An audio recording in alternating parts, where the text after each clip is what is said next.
और देखिए, झारखंड की सियासत भी पीछे नहीं है। दिल्ली शिफ्ट हो चुकी है झारखंड की सियासत, और ऐसे में सीएम चंपाई सोरेन और कल्पना सोरेन ने क्या कुछ कहा है, उनकी बातों का ये सुनते हैं।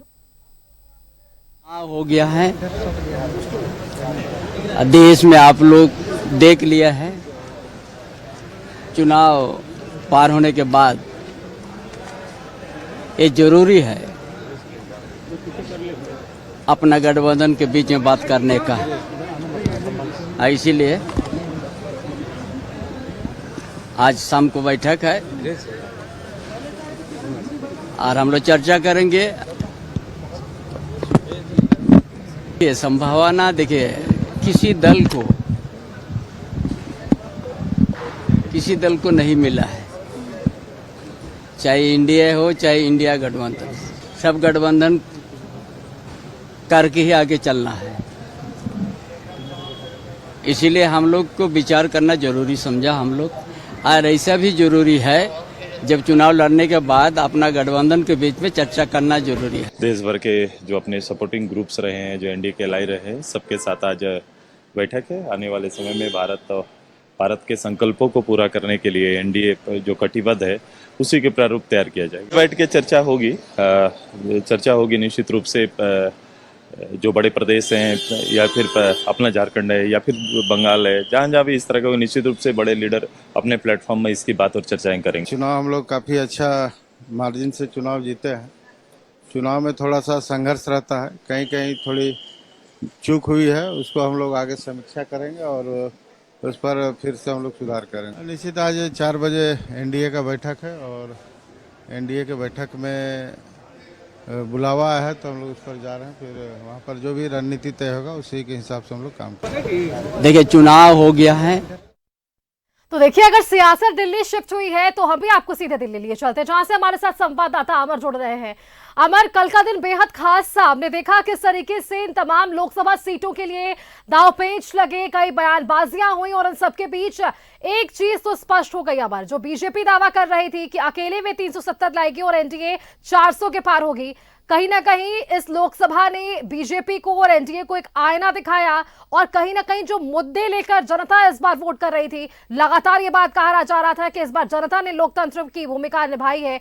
तो ये एक आईना दिखाने का काम, और इन सबके बीच यूपी का फैक्टर भी एक बड़ा जो है परिणाम बदलने में आगे रहा है। अमर,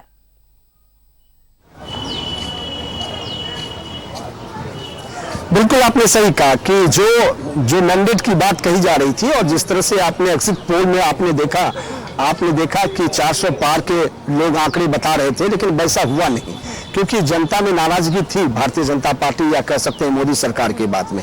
उसके बाद जो आपका सिचुएशन सामने आया कल शाम रात 10 बजे तक के बाद, तो कोई किसी को भी जनता ने इस बार मैंडेट नहीं दी, ना ही भारतीय जनता पार्टी को या कह सकते हैं एनडीए गठबंधन, भारतीय जनता पार्टी को, ना ही कांग्रेस पार्टी को। हाँ, एनडीए गठबंधन को मैंडेट है, वो सरकार बना सकते हैं, लेकिन जो इंडिया गठबंधन है वो भी जरूर कोशिश करेगा, क्योंकि आज 5-6 बजे जो बैठक होगी, उस बैठक में यह तय होगा आगे की रणनीति को किस तरह से करना है। 2 चीजें जो है बिल्कुल साफ है, स्पष्ट है। कहा यह जा रहा है कि जो टीडीपी हैं, खास करके चंद्रबाबू नायडू, और बिहार में नीतीश कुमार के बारे में हर कोई जानता है कि जिधर सत्ता के पक्ष में वो कभी भी पलटी मार देते हैं, तो उन पर भरोसा करना मुझे नहीं लगता है कि जरूरी होगा। सब लोग अपनी अपनी ओर से इस बात को कर रहे हैं, बातें करेंगे, आगे बढ़ाएंगे उसको।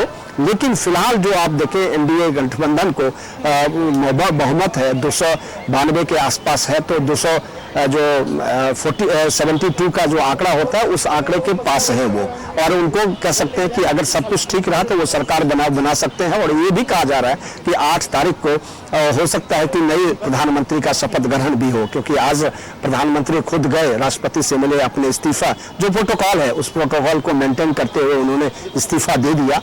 उसके बाद आगे की रणनीति जो होगी वो होगी, और अब इंतजार किया जाएगा कि सबसे बड़ी पार्टी भारतीय जनता पार्टी है, और भारतीय जनता पार्टी को बुलाया जाता है, और उसके बाद वो अपने सभी सांसदों के लिस्ट जो है सामने रखेंगे। अपने अपने एनडीए के और सरकार बनाने की बातें वो करेंगे। ये एक हम जो आपको बताया ये संवैधानिक एक तरीका है और एक रूल्स रेगुलेशन जो अब तक होते आया है। इसके पीछे की रणनीति ये है कि इंडिया गठबंधन की जो बैठकें आज होगी उसमें ये तय करेंगे कि क्या हमें सरकार बनाने की कोशिश करनी चाहिए, चंद्रबाबू नायडू से हमें बात करनी है, या फिर कहा यह भी जा रहा है कि नीतीश कुमार से बातचीत करनी चाहिए या नहीं बात करनी चाहिए। क्योंकि इससे कल की बात अगर आप देखें तो इसमें कहा गया कि शरद पवार ने जो नीतीश कुमार से बात किया है और उन्हें उप प्रधानमंत्री का उन्होंने ऑफर भी दिया। ये सब कई बातें हैं, मैं कई बातें को बात कर रहा हूं, लेकिन फिलहाल जो हकीकत है वो 6 बजे के बाद ये तय होगा कि आखिर इंडिया गठबंधन को विपक्ष में बैठना है या फिर सरकार बनाने की कवायद जो है वो शुरू करेंगे, अपने सहयोगी या अपने मैंडेट लोगों के साथ वो बात करेंगे। क्योंकि नीतीश कुमार भी इंडिया गठबंधन में रह चुके हैं, उनकी पहल के द्वारा ही इंडिया गठबंधन का पहल किया गया और इंडिया गठबंधन बना। और कहीं ना कहीं पीछे बैकडोर में अगर आप जाएं इतिहास को खंगालेंगे तो चंद्रबाबू नायडू भी कांग्रेस के साथ रहे हैं, तो इसमें कोई दुराई नहीं है। लेकिन अभी का जो सिचुएशन, उस सिचुएशन में कितना फिट बैठता है इस पर बात चर्चा होगी। बिल्कुल आभार। देखिए, क्योंकि प्रधानमंत्री तो कह रहे हैं कि हार जीत राजनीति में चलती रहती है, नंबर गेम जो है वो बदलता चढ़ता उतरता रहता है। अब इस पर भी आगे चर्चा करेंगे आपके साथ अमर, आप हमारे साथ बने रहिए। आगे बहुत सारे विषय हैं क्योंकि इस बार लोकसभा चुनाव में कई मुद्दे स्पष्ट हो पाए हैं कि आखिरकार जनता क्या कुछ चाह रही थी, किन मुद्दों के आधार पर जनता ने वोट किया है, ये जानना बेहद जरूरी है अमर। और इसी के साथ आगे चर्चा